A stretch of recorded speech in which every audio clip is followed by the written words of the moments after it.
to watch this level of play. It's incredible. I feel like you can learn so much. I was actually thinking while we were watching that match, while Miguel was backed into a corner during the last 2 turns of it, you can learn so much. There comes a point in a Pokemon battle where you have to not hope your opponent misplays, but you have to go for the fact, what's my only option to win? Right. As obscure as it might be, what's the only situation, especially when you're in like a 4-2 situation.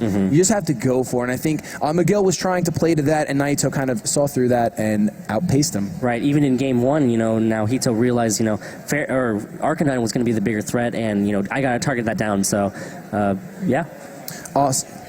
Awesome. So it looks like we're actually going to jump into another match on our secondary stage with 2 players that are underway with their battle, but of course we want to go ahead and show off some more of this high-level competition. We're kind of going to be jumping into here with Wolfe, Glick, and Nikolai.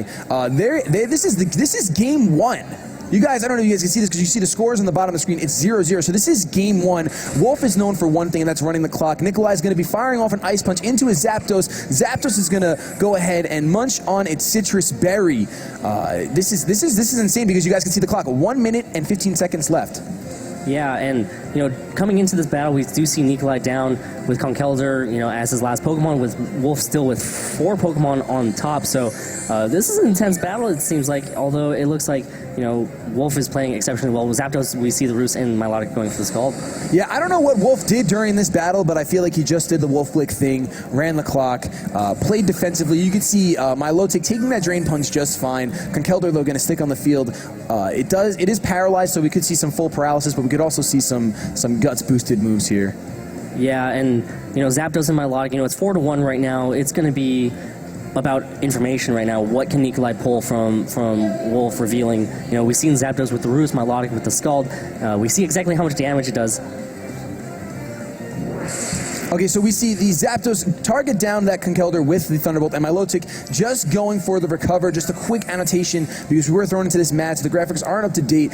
Nikolai actually won game 1, so this is game 2, and Wolfe is doing his best to come back, and it looks like he's doing a great job. Conkeldurr going to be able to break through paralysis one more time and get another Drain Punch off. Right, it looks like it's going to go to game 3 right now, and if we go ahead and just move forward and look at the teams right now between Wolfe, Glick, we do see some interesting choices from both players. We see the Conkeldurr, Milotic, and Zapdos, obviously. So the rest of Wolfe's team consists of Scrafty. It looks like Charizard. Well, I'm just going to go from the top, including the Pokemon you guys saw. This is a little bit of hieroglyphics I'm looking at. But we got Scrafty, Milotic, Charizard, Zapdos, Aegislash, and it looks like Landorus. So those are going to be Wolfe Glick's 6 Pokemon. Definitely a Wolfe team. We see the Scrafty, which if you guys watch Nationals at all, I talked to Wolfe and I let him know, listen, man, that's the best Pokemon in the game. I want to see you bring it. And Nikolai is going to be bringing a Charizard as well, Conkeldurr that we did see at the very end of that match, Landorus, Heatran, Thundurus, and Cresselia. So both players have very interesting teams, a little bit in common in Charizard, Landorus, and I believe that's it. The rest of Wolfe's team looks really, really cool with the Scrafty, the Milotic, and the Aegislash. I'm really excited to see a team without Aegislash, though, in Nikolai. So it's going to be cool to see how he utilizes the Pokemon that he has with, like, Conkeldurr. We're going to see Cresselia yet again in this match. I wonder if it will be a Trick Room. Not entirely sure. He does look to have a pretty slow team. You guys don't see it on your screen right now because you see Wolfie's team, but he has a pretty slow team in Conkeldurr and Heatran, Cresselia, all being able to take advantage of that Trick Room. And depending on how he trained the rest of his Pokemon, who knows? Maybe they're all slow and want to live inside of a tricky room. We're going to jump right into this match, though, as we're going to see Wolfie is issuing the challenge to Nikolai. This is game 3. We're going to see the Landorus and the Charizard lead. Those beautiful ribbons show off, and then the Thundurus and the Landorus from Nikolai's side. Yeah, and that's a lead that we see pretty commonly nowadays. Charizard and Landorus out on Wolfie's side. That's going to go ahead and trade Intimidates. We do see Thundurus and Landorus, of course, 2 of the most popular Pokemon in the format right now. With good reason. With good reason. They're amazing Pokemon. They do a lot of work. They're very supportive, and they're also heavily offensive, too. Landorus, of course, right now has a pretty good matchup against, Thundurus and Charizard. Of course, Landorus can threaten with Rock Slide here to hit those Charizards.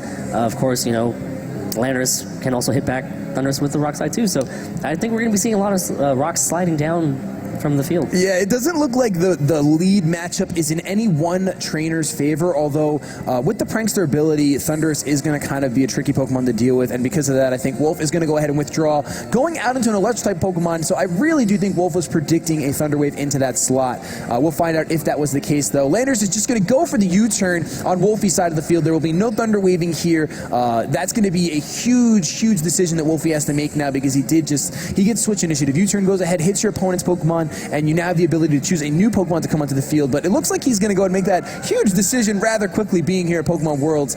He's earned his merit. Milotic is going to come in as Landers goes for a Rock Slide, which is going to be super effective on the Zapdos, but thankfully that Landers was intimidated prior. A Thunderbolt, though, going to go into the Milotic and is going to be super effective, doing a huge amount of damage, and the paralysis off of the Thunderbolt. We're going to see oh my goodness, we're going to see the Moringa Berry. That was something that Wolfie did use at Nationals in this past year, just a couple months ago. So really awesome to see that come back, but the paralysis is going to be an issue. That was actually a very good read right there from Nikolai to realize that Wolfie probably wanted to switch that Landorus out and, go for that Electric-type attack into that slot, Wolfie thought that he could easily get his Milotic in there for free, but possibly take an Ice-type hidden power, so that could boost up Milotic's Moringa Berry, but, Nikolai kind of saw right through that, and we see exactly why. He is the defending world champion in senior division, so he's here to take back another title as we see the Rock Slide connect with Zapdos and Milotic. Oh my goodness, I got chills down my spine really quick, so we're going to talk about that in a second, but we have Thundurus going for the hidden power onto that Milotic, not going to pick up the knockout, so kind of predicting another switch there. Nikolai really trying to make reads, but I think Wolfie just decided, I'm going to leave this thing in, and it's going to pay off because he is going to get a recover off after taking that damage that turn. Absolutely beautifully played. So Nikolai, last year, won the seniors World Championship. Yeah. And this is his first year at Masters. Yeah, and he's back at Day 2. And he's back at Day 2 on stream against Wolfe Glick, a renowned player as well. Yeah. So this is a match. We've seen some great plays from both players right here. I mean, you saw Nikolai. Losing my mind. He was trying to go for the Ice-type hidden power into that Milotic slot, expecting that Lander switch. Didn't pay off there, but he still did what he wanted to do, right? It was a good call. Like I said, high risk, high reward. Yeah, he went for a Thunderbolt into a Landorus, which would have taken nothing.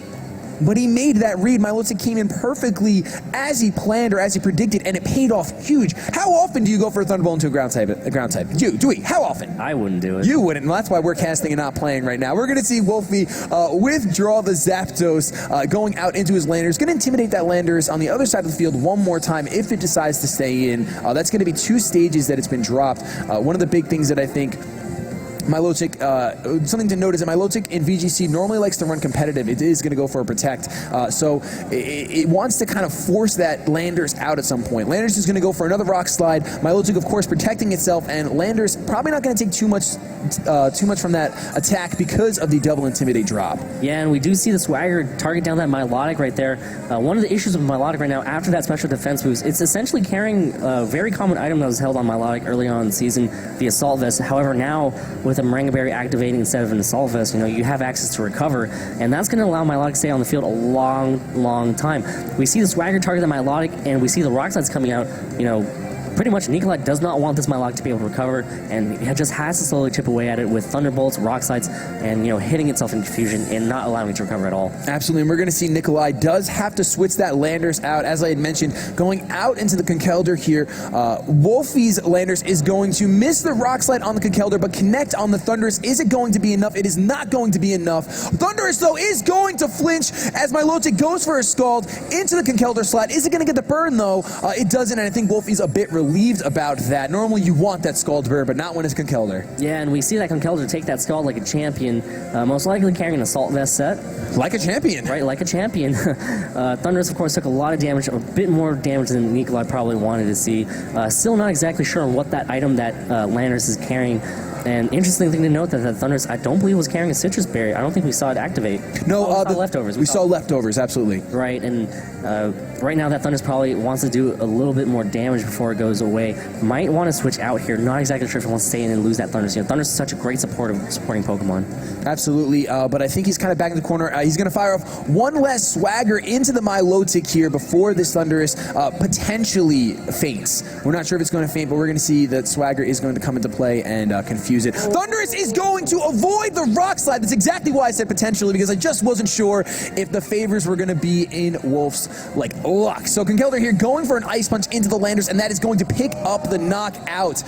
Oh my goodness, that turn could not have been worse for Wolfe. And we're going to see, is the Milotic going to hit itself to boot? It is not. It's going to go for a Scald breakthrough, and he targeted down the Conkeldurr, kind of expecting that Thunderous to go down. Unfortunately, that was a mistake at that point. Yeah, and still no burn right there. That's what Wolfe is really looking forward to. You know, you want to start weakening that Conkeldurr to not allow it to do too much damage. You know, Conkeldurr does have access to Drain Punch. That's going to be healing back a lot of health with that Milotic not being so physically bulky. As we see Charizard go ahead and switch back in, you know, Thunderous right now might want to try to either slow down that Charizard just to make it a little bit more manageable, a little bit more easy for Nikolai to deal with. And, you know, Nikolai right now with the advantage with that Ice Punch onto that Landorus Therian, you know, that's a big loss for Wolfe. Wolfe, yes, like we said before, he likes to switch a lot. He likes to be able to go for Intimidates, you know, kind of wants to weaken Nikolai's team and allow him a good position to take over. Absolutely. We're going to see the Charizard just go for a Protect. We're not going to see a Mega Evolution. Thunderous does go for the Thunder Wave, though. So I think what Wolfe wants to do here is he wants to try to pick up the knockout on that Thunderous. It looks like that Drain Punch is going to do a lot of damage, but leave Milotic at 10%, just under 10%. Milotic snaps out of confusion, uses Scald. Is he going to target down that Thunderous? He's going to target down that Thunderous, but it lives on 13 and no burn.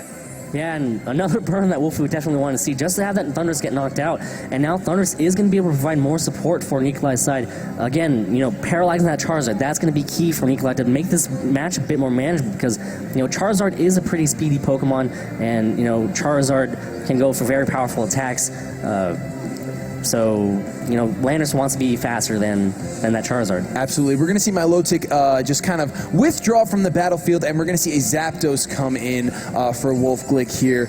Like you said, Charizard is one of those Pokemon that just wants to preserve its speed. It's got base 100 speed. Thunderous, though, is going to go for the Thunder Wave, and it's going to connect on the Charizard. So that Charizard being paralyzed is going to be huge. Did not risk trying to go for Double Protect. Charizard, though, going for the Will-O-Wisp on the Conkeldurr, purposely trying to burn that Conkeldurr. So I'm assuming that during the course of the match, was able to find out that Conkeldurr is running Iron Fist and not Guts, because otherwise, why would you burn it? The knocking off the Citrus Berry on the Zapdos is going to be pretty huge because it keeps it below 50%. Yeah, and good switch right there. Interesting to note that Charizard decided not to Mega Evolve right there, and, you know, did go for a Will-O-Wisp, not a move we see too commonly on Charizard. Not at all.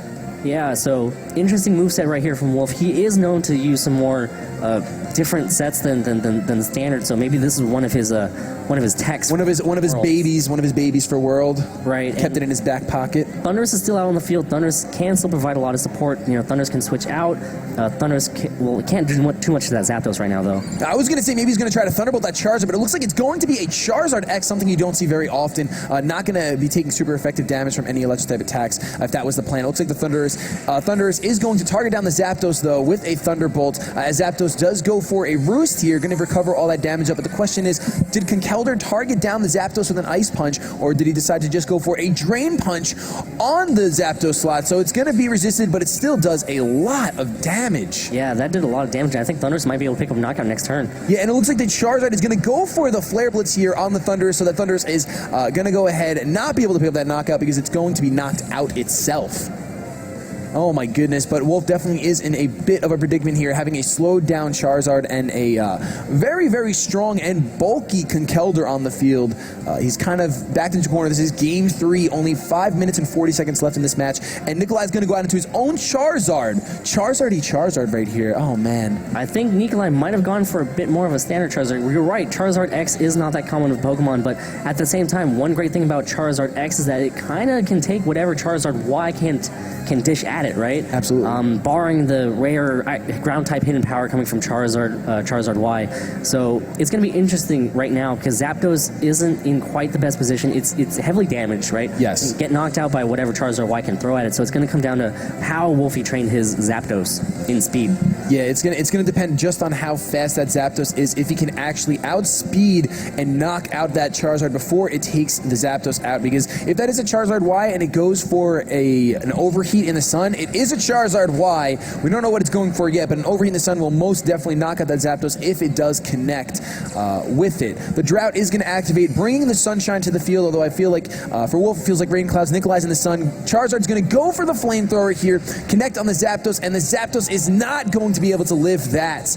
No crit necessary to knock that thing out, so it must not have been trained, especially defensively. A Drain Punch, though, connecting with the Charizard X, thanks to that defense boost that Charizard X gets, he's able to take that very, very well. But unfortunately, Charizard gets fully paralyzed when something in the sun might have been fun for Wolfe.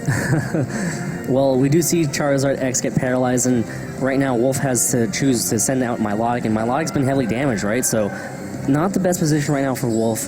Charizard, of course, can easily pick up the knockout on Milotic. Charizard can slowly try to chip away at Charizard X. These are Wolfie's 2 last Pokemon. They're both paralyzed. That's not a good position at all for Wolfe. Not at all. We're going to see a Flamethrower come out from the Charizard to finish off that Milotic. Just very, very little HP remaining. There was no chance of that thing going to be being able to survive that turn unless it was going for a Protect. Drain Punch, though, going to connect again on the Charizard X. That looks like a crit. It is a critical hit indeed. Conkeldurr going to gain even a bit more HP back, and the Charizard X is going to be fully paralyzed again, unfortunately for Wolfe. Kind of rubbing salt in the wound there, but I think that is going to kind of turn it over to Nikolai. Right, and even if Wolfe was able to move that turn, go for powerful Flare Blitz in the sun, go for whatever move that Charizard X does carry, Landorus is still in the back, ready to go, and that, a couple turns ago, that Thunder Wave paid off so much. Yes, as soon as that Charizard X was paralyzed, I think that was pretty much the end of the game, unfortunately for Wolfe. But both players, I believe this is Wolfe's first loss, and Nikolai just earned his 3rd victory of the day. So both players still have a very, very good chance, especially Nikolai, to go ahead and proceed. We hear the crowd clapping because that was an incredibly well-played game. We jumped in. Wow, they really love these players because they're going in really, really happy. Being able to catch the end of that match, a 2-1 win for Nikolai, playing his Thundurus absolutely beautifully. Right, how exciting was that we jumped straight into Game 3, right? I honestly didn't mind that. I mean, sometimes it's like, oh man, I didn't get to see it, but when 2 caliber players, like I said, first time at Worlds, so even when you jump into a Game 3 and you catch up and realize what's going on, it's like, oh my goodness, we actually jumped into the end of Game 2, but Wolfe had pretty much already won that one, but then seeing Game 3, it was really, really awesome. It's just, I wish I could watch every game at once, but it's just not humanly possible. All these players that are here deserve just a huge round of applause. Just they have my respect for sure, just getting here and being able to show off their talents and skills in Pokemon battling. Right, and that was an excellent series. Wolfe played it excellently, as you can tell. I mean, winning Game 2 pretty much 4-0. Yes, a 4-0 victory essentially. Right, and then Nikolai coming back after that.